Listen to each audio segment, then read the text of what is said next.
If you're like me, this was your reaction to seeing Saul Goodman kick major ass in the trailer for Universal's new movie, Nobody.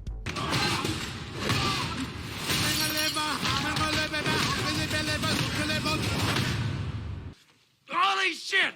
Where's the Tylenol? Recently, it was announced that Nobody has been pushed back to April of this year due to the coronavirus, so I'm just a tiny bit pissed off. I am dead inside. But nonetheless, I am so excited for this movie, not only because I get to see Bob Odenkirk kick ass, but because one of my favorite subgenre of action movies is getting another installment. This doesn't really have an official name, but I'm going to call it the Normal People Action Movies. I know it needs work. What do I mean by normal people action movies? What I mean is the story and or lead character is a normal person that gets thrust into an impossible situation. Films like Die Hard, Baby Driver, and The Terminator are all about normal people that find themselves in circumstances that require them to become a badass by the end and either save the day or survive. I love these kinds of action films. They're honestly some of my favorite action movies. Now, while I do love me some John Wick and Tom Cruise just hanging off of a damn airplane and Dwayne Johnson breaking off a cast because he can,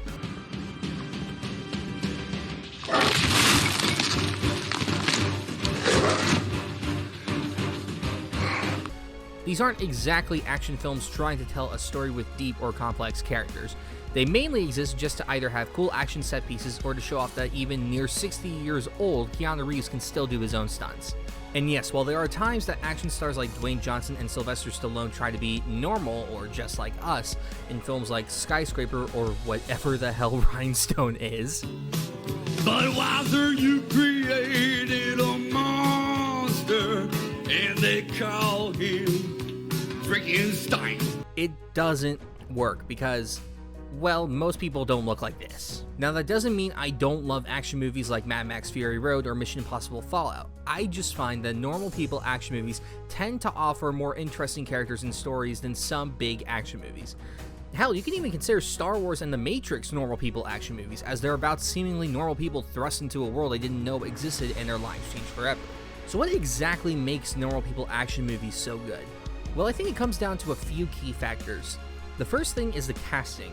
If you're trying to cast Liam Neeson as a rancher near the Mexico border who's trying to protect a kid from the cartel, you're going to have suspension of disbelief because we don't see Liam Neeson as a normal person in this scenario, we just see Liam Neeson doing another action movie.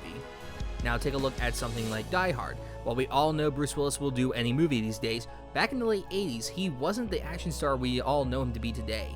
Even now, going back and watching the first movie, we don't see Bruce Willis trying to be a normal guy. We see a normal guy played by Bruce Willis. There is a distinct difference, by the way. It's the same thing that happened with Skyscraper and San Andreas. Casting Dwayne Johnson in roles that were clearly meant for a person that's not 300 pounds of pure muscle, it takes the audience out of the film and lessens the tension that would be there if someone that wasn't Johnson was casted instead. Imagine casting an actor that actually only had one leg in Skyscraper. Seeing him perform all these stunts and kick ass would have been incredible to see and would have made the film instantly memorable.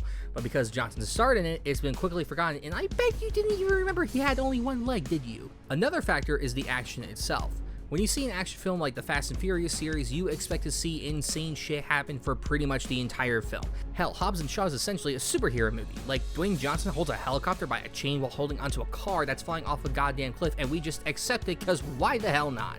Now, when you look at a film like The Terminator, the action is done more in a suspenseful way, since Sarah Connor is not the badass fighter we see her become in Terminator 2 and Dark Fate. This makes logical sense for both the character and story.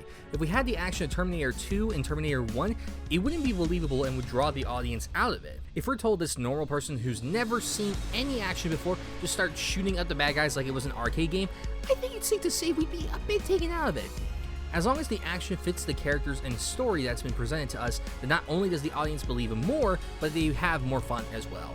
And the final factor that makes these movies so cool to me is making the audience believe that they could do something like this. Essentially, this is tying together the first two factors and forming a good story around it. By having believable casting, action that makes sense, and crafting a story that makes it all believable, the audience gets drawn in more not only because they care about the characters, but because they themselves want to do what the characters on screen are doing. Seeing Tom Cruise halo jump is amazing, but there's no way in hell I could or would do that.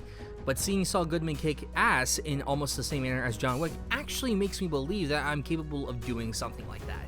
We all want to do something extraordinary and or amazing with our lives, and films like these make us believe that we can. Seeing normal people go through impossible situations not only to come out the other side in one piece, but to have also kicked ass gives you a feeling that films like The Predator can't.